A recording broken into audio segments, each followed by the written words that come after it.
In modern times, the idea that we live in a geocentric universe upon a level stationary plane Earth has been so marginalized, mocked, and ridiculed that even attempting to have a serious conversation about the subject usually results in nothing but a barrage of smirks, sneers, and sarcasm. In some cases, people have even lost their jobs, reputations, or relationships for daring to speak openly about this uniquely taboo topic. Centuries of heliocentric pseudoscience, pushed by the Royal Astronomical Society, NASA, and other official organizations, along with the systematic censorship of geocentric science, has resulted in a stigma where most cannot even consider the subject or have a respectful conversation about it. Instead, the idea is immediately dismissed with utter disdain or exasperation, and the presenter treated as if they must be the most backwater ignoramus of the information age.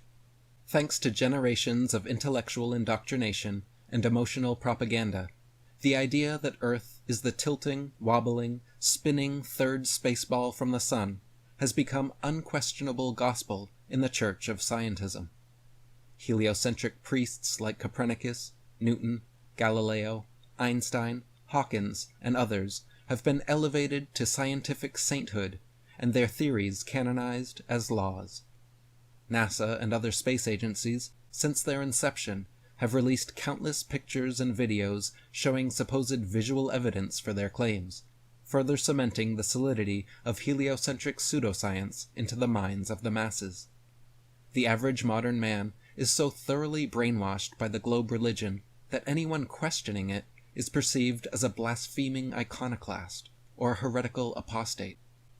Rather than approaching the subject with the open-minded honesty and skepticism of a true scientist, most globe believers act like dogmatic religious fanatics, unable to question their faith.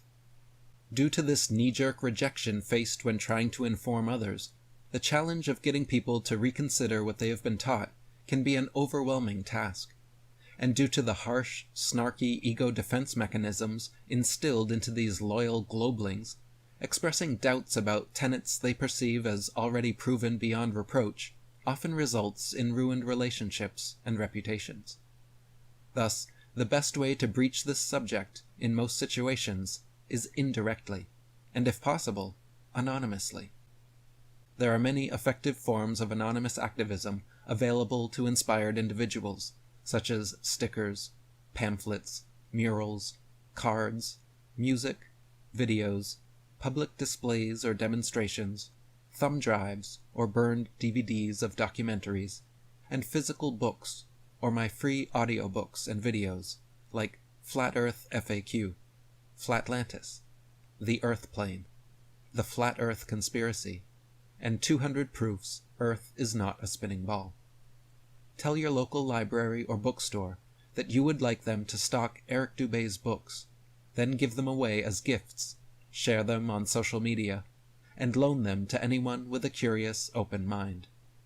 When first engaging someone with this subject matter, it is best to remove yourself from center stage, for example, by putting on a Flat Earth audiobook or album in the background during a long road trip, or putting a movie like Level, Flatten the Curve, or The Mechanical Realm on the TV when friends or family are visiting. Rather than immediately trying to engage in discussion or debate about the topic, it is far more fruitful and peaceful to first have them agree to watch an informative documentary together. This takes the focus and onus off of you to answer all of the same questions people always ask when presented with this topic, and allows them to start considering the subject silently while watching a video.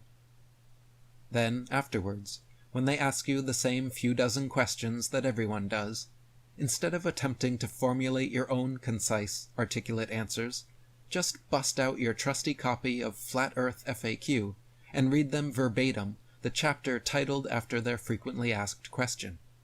Every time I have done this, my flabbergasted audience has been left speechless by how thoroughly their objections were addressed and answered. Lastly, if you do decide to engage in back-and-forth discussion or debate, the best way to approach this is undoubtedly through the Socratic method. This involves systematically questioning beliefs, assumptions, and preconceptions, then based on their answers, continuing to ask further leading questions towards the goal of exposing a contradiction, hypocrisy, double standard, or outright impossibility. For example, a good question to begin with is, can you show me a demonstration of a large standing body of water that displays convexity or any shape whatsoever upon its surface? They will either claim NASA pictures count as a demonstration. They will claim water droplets or the meniscus in a glass of water somehow constitute a large standing body of water. They will appeal to the theory of gravity, which allegedly only works at scales too large for them to recreate.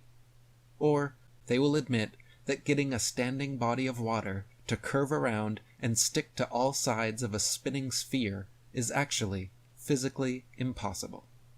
In fact, they will usually try claiming all three of the first straw man arguments before either admitting defeat or changing topics. Next, with a roll of the eyes and an attitude of incredulity, they will usually insist that you explain how this or that would work on a flat Earth.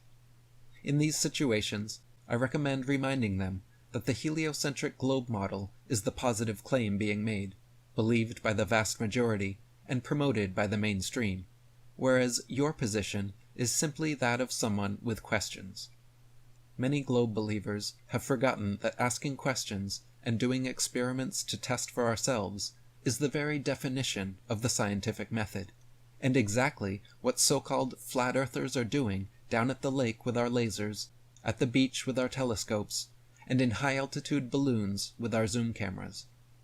When globe curvature math is compared and contrasted with practical demonstrations such as these, serious questions with insufficient answers are raised. And as the late scientist Richard Feynman noted, I would rather have questions that cannot be answered than answers that cannot be questioned. Research flat